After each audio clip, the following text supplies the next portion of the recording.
was born of a diseased imagination. I was terribly impressed when I saw Jean Briggerland in the box. She, by Jove, there is the lady." They had reached the entrance of the court. A big car was standing by the curb, and one of the attendants was holding open the door for a girl dressed in black.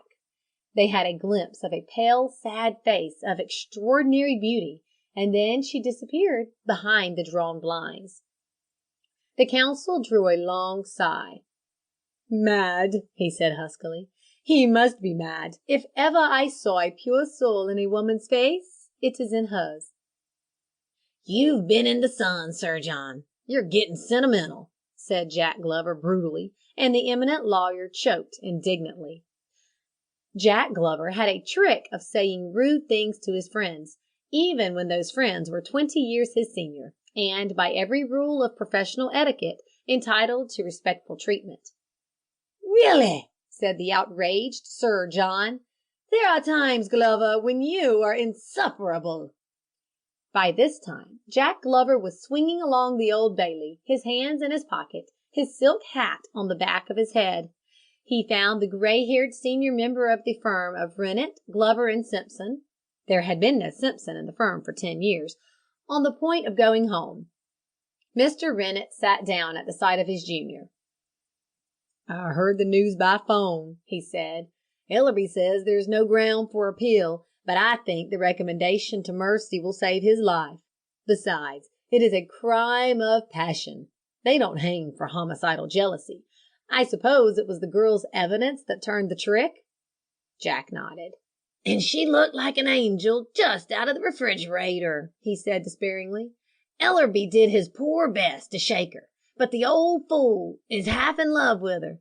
I left him raving about her pure soul and her other celestial etceteras, etceteras."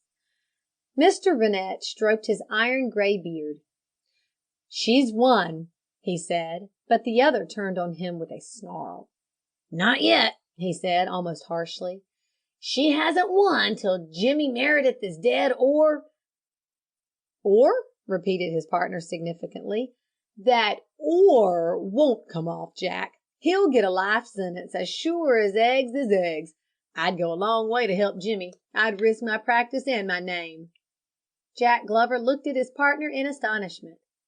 "You old sportsman," he said admiringly. "I didn't know you were so fond of Jimmy." Mr. Rennet got up and began pulling on his gloves. He seemed a little uncomfortable at the sensation he had created.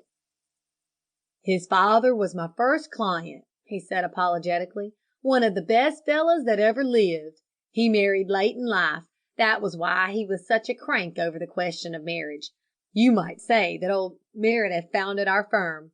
Your father and Simpson and I were nearly at our last gasp when Meredith gave us his business.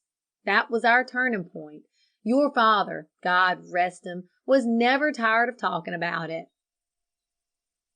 "I wonder he never told you." "I think he did," said Jack thoughtfully. "And you really would go a long way, Rennet. To help Jim Meredith?" "All the way," said old Rennet shortly. Jack Glover began whistling a long, lugubrious tune. "I'm seeing the old boy tomorrow," he said. "By the way, Rennet, did you see that a fellow had been released from prison to a nursing home for a minor operation the other day? There was a question asked in Parliament about it. Is it usual?"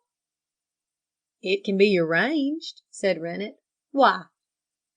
"Do you think in a few months' time we could get Jim Meredith into a nursing home for, say, an appendix operation?" "Has he appendicitis?" asked the other in surprise. "He can fake it," said Jack calmly. "It's the easiest thing in the world to fake." Rennet looked at the other under his heavy eyebrows. "You're thinking of the or," he challenged, and Jack nodded.